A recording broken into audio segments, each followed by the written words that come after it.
women want to be controlled. Y'all don't want to figure out what to eat. Y'all don't want to pay the bills. That's control. But yet, when it's used in a different way, a different context, it's the worst thing on the planet. You know what I'm saying? If there's a life and death situation going on, you want your man to be in control of it, but you don't want him to control you. That makes no sense to me at least. So when I hear women say that, it's like that's extremely contradictive. And, But and, that's and then also to add to that, even if you think about it from the male's perspective, when a man gets hyper feminine with you, that don't feel a little dangerous to y'all?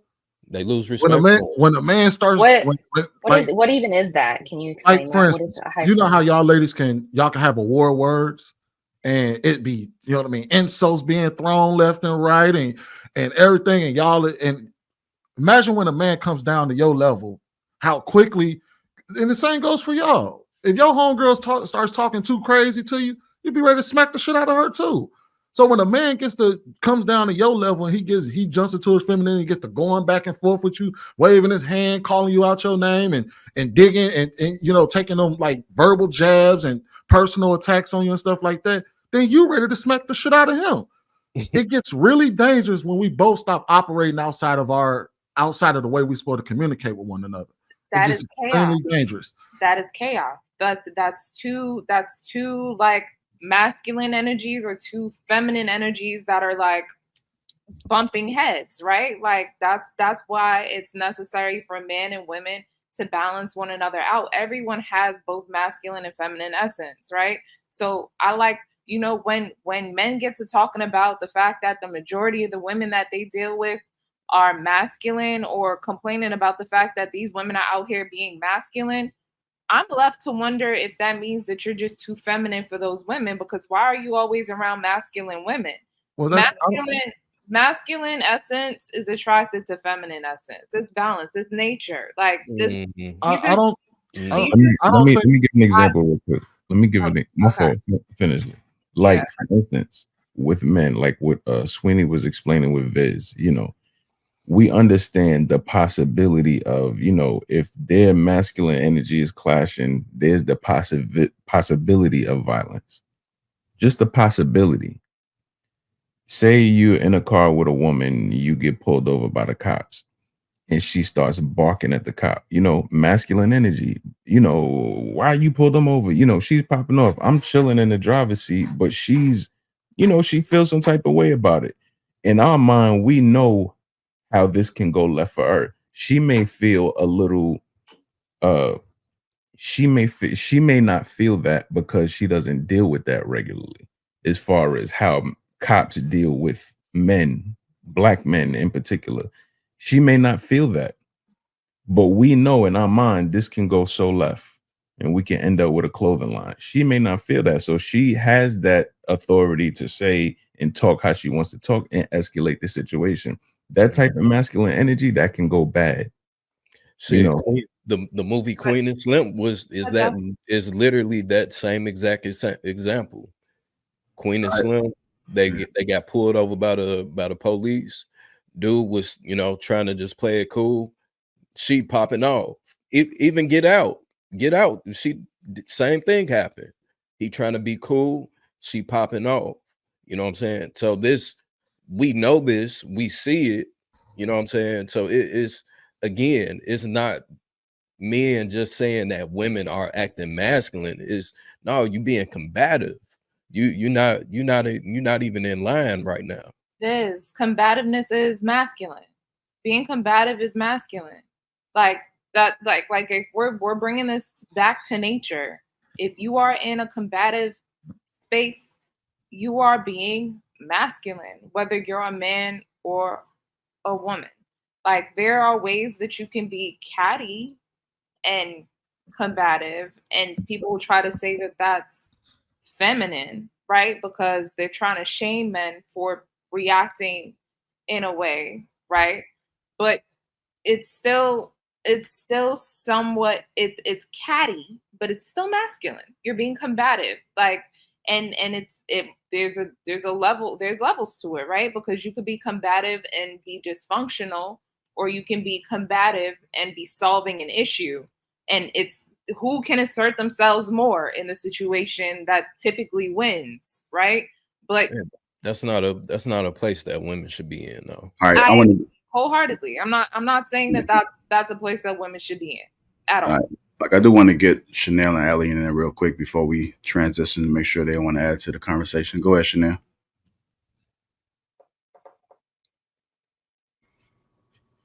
Well, I was agreeing with Hank and Sweeney, where, sorry, my dog just.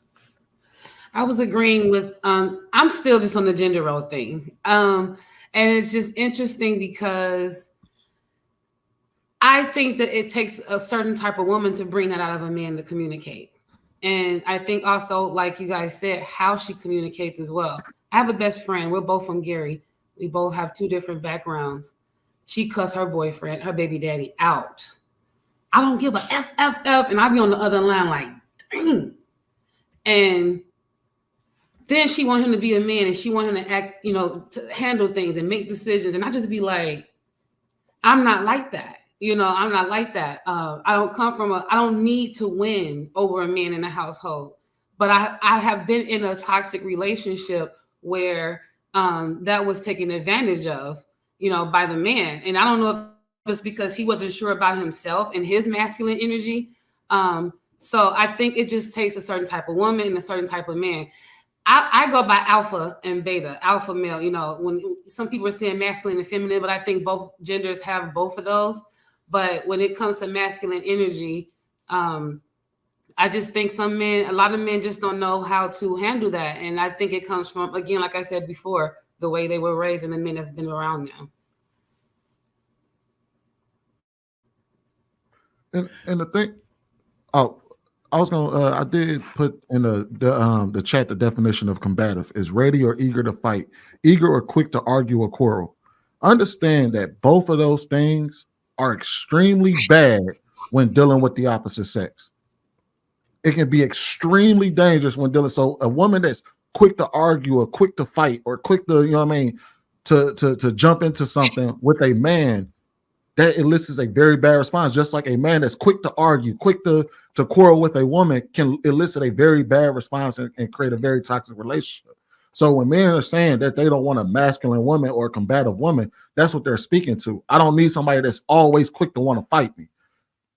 I want somebody that's going to walk the path with me and work with me more so than to be ready to fight me. And I think people got to understand. Men that are quick to fight doesn't have a lot of masculine, a lot of feminine energy. The men that are really quick to argue. I think when speaking to other men, it can be very dangerous. But also, I would say that how it's viewed from men is that if your man is always trying to argue with you or it's always trying to, start fights with you verbally and all of that, that would be feminine. He's coming down to your level of always trying to get into it with you. He's not moving at a certain. Oh, go ahead, JR. No, I was just going to say this. I mean, whenever I see a man or a woman not being able to communicate out of respect, I think that they're going through pain. I think that they're in pain, that they're suffering. They're not going to be able to operate on the same frequency as somebody that's level-headed. So even when you recognize that you trying to talk some sense, and if you notice that they're not getting it, you're probably not going to get there.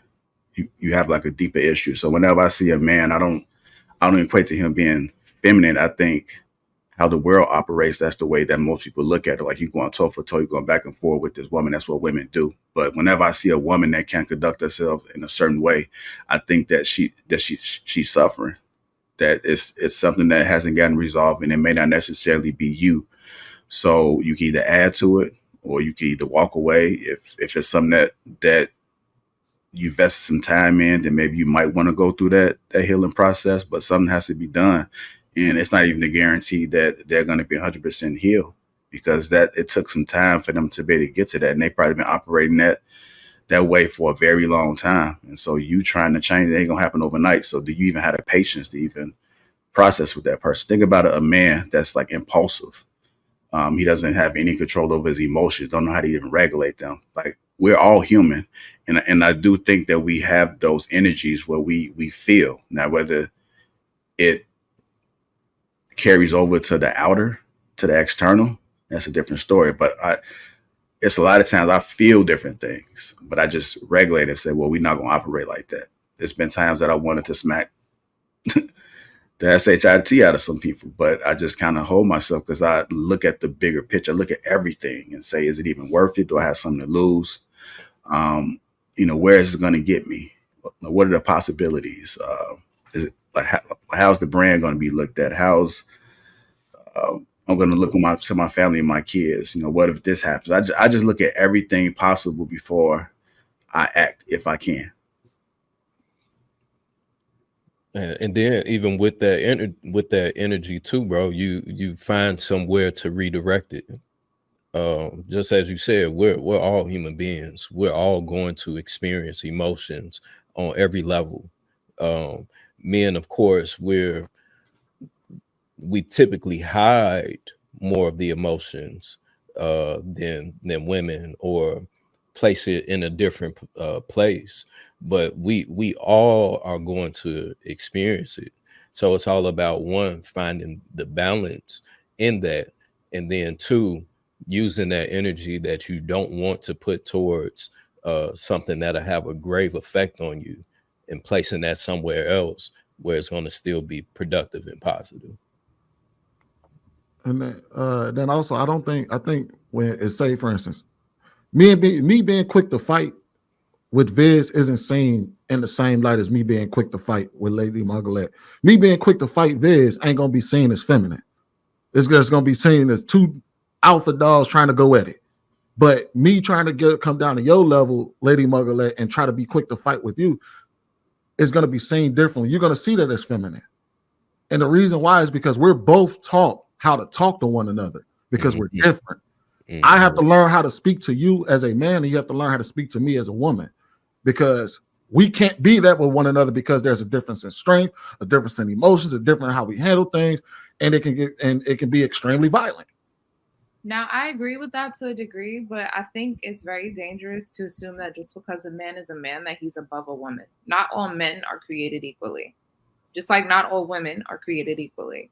If as a woman, like I speak to, like, there are women that can speak to the king in a man. There are women that can speak to the dog in a man. There are men that can speak to the bitch in a woman. There are men that can speak to the queen in a woman. Like, and there are men that don't know the difference between any of them. There are men that speak, like I said, from bruised egos, from traumatized ears and hearts. You know what I mean? So it's like, that assumption, I think, is part of what the problem is, because a lot of men feel entitled to a woman's respect. And if they don't get what they deem as respect from that woman, they will call her masculine. They will call her combative. They will call her all sorts of things. And sometimes a lot of these men are operating in their feminine essence because they are ready to fight and argue with other women in ways that they are not willing to or able to argue and fight with other men. So this whole thing is nuanced. Even if that is the case, the problem is that regardless of how ignorant that guy may be, you jump into that ring with him, it can be a very dangerous situation for you. So it's a more of a, your femininity protects you more than it hurts you. So if you jump into a ring with a guy, even if he's being extra feminine, he arguing, he ready to go back and forth, you don't like what the hell he's saying, he being ignorant, combative, all of that, right? You jump into the ring with him, you just pretty much, you put yourself in that ring with him, it gets extremely dangerous for you more often than not. Is there some chicks that can knock the shit out of a dude? Yes. But more often than not, that's not the case. And that's how, you know what I mean? So that's what it's more, it's not saying that a man is above you. It's saying that because we are different and I hold the monopoly on strength and I have the ability to kill you with my bare hands, it's safe for you to be more feminine with me, because the thing is, if you don't jump in the ring with him and you use your femininity, other men come fight the battle for you. Facts. All right, we do got to transition, y'all. Let me get to these couple super chats. Gentlemen, man, status 999 says would TV characters Claire Huxtable, Florida Evans, and Aunt Vivian Banks considered to be masculine because they were strong, firm, and no nonsense at many times. That's a good comparison, and I don't think they were I don't think they were masculine. Every last one of those women were considered feminine. Every last one of them was considered feminine. Right. They asserted themselves when it counted.